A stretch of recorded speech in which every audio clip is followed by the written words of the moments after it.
I'm seeing this Wheel of Fortune thing all over the place. You watching it? It's all over now. The guy with the Wheel of Fortune, the Wheel of Fortune guy. What did he win again? Listen, 76? he has an amazing scream, by the way. He won 76. It's a scream.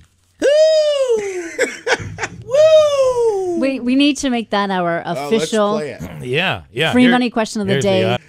Now, he did that with only one letter on the puzzle. That's. Do we think that there's amazing. A fix? There's a fix? That this is the fix is in? There's no such thing as a fix in game shows today. Can't be. You don't even remember what happened in the 50s? Didn't you see the movie? What was it? They the Press Your Luck? Yeah. I saw the Press Your Luck documentary. Well, that's what it was, and that's what it was. Or they gave the guy the answers. This was more probably the 80s, but no, in the 50s. No, You're talking about the 50s. They gave the guy the answers. You remember the movie? It was quiz show. Quiz show. And the guy's like getting the answers right, and people all over America are like, wow, this guy's incredible. He's a genius. But they were giving him the answers in advance. There was a... Kind of like me when I do the free money question. There was a guy who figured out on Press Your Luck what the pattern was because he watched it so much. Okay. So he became a guest on it, and he had like that's craziest run. I know. And then the argument was he cheating or was this the show's fault? That's fair, I think. I think that's fair as well. Well, what they were doing is the show was giving him the answers. Yeah. So I guess I've never seen that. But getting back to this guy, 76,000 in one show. I don't watch Wheel of Fortune often.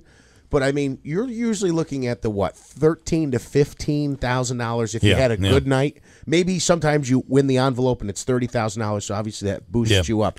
But 76 grand in a half an hour but he is solved incredible. all the puzzles. Yeah, he solved all the puzzles. He solved every puzzle during the half an hour, and many of the puzzles had only one letter. Many were like odd phrases, too, or the before and after thing they do. The one that had the word exhilarating in there. I don't know how the heck he figured that out.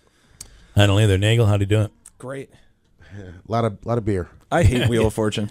You do? Well, it's that hour, Jeopardy. right? It's the hour. Yeah, I love Jeopardy. I'm good at Jeopardy. I'm terrible at Wheel of Fortune. Well, that's interesting because Jeopardy is usually the more cerebral. Yeah, I'm good at memorizing things, but not figuring things out. Well, you do very, very well when it comes. So you're not a problem solver, but you're a great. You have a great photographic memory. Must be. Yeah. Combine the two, and you've got this guy right here. Just one. Woo! I'm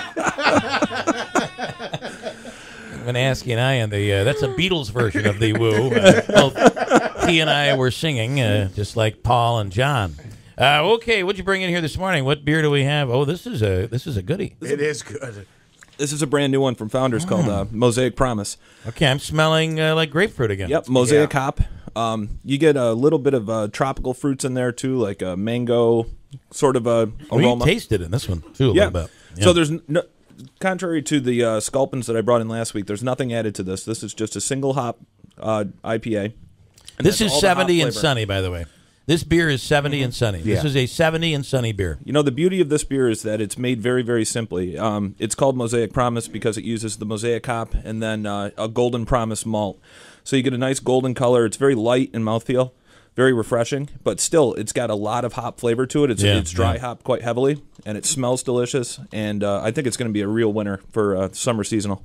Yeah, I like this. And this, talk about this beer, the founders, where they're from, and all that. This is Midwest? Grand Rapids, Michigan. Yeah. Yep. And this one's really kind of a common where you'll be able to find this all over the place. Yeah, absolutely. And keep an eye out for it. The transition has been made now, right? St. Patrick's Day tends to serve as a transitional time for beer. Yes. Kind of, yeah. You're out of the spring seasonals right now in most cases. Okay, all right. There's summer blend gas and summer blend beer. That's what they. That's what they have. I want to mention about price doesn't Founders. go up though on the beer for the summer blend. I don't think. and you run just as good on it. That's right. That's right. It's all high test. The Founders, if I can be honest here, is become one of my favorites, and it usually has. It packs a punch. There's a punch in this. This is a much lighter variety.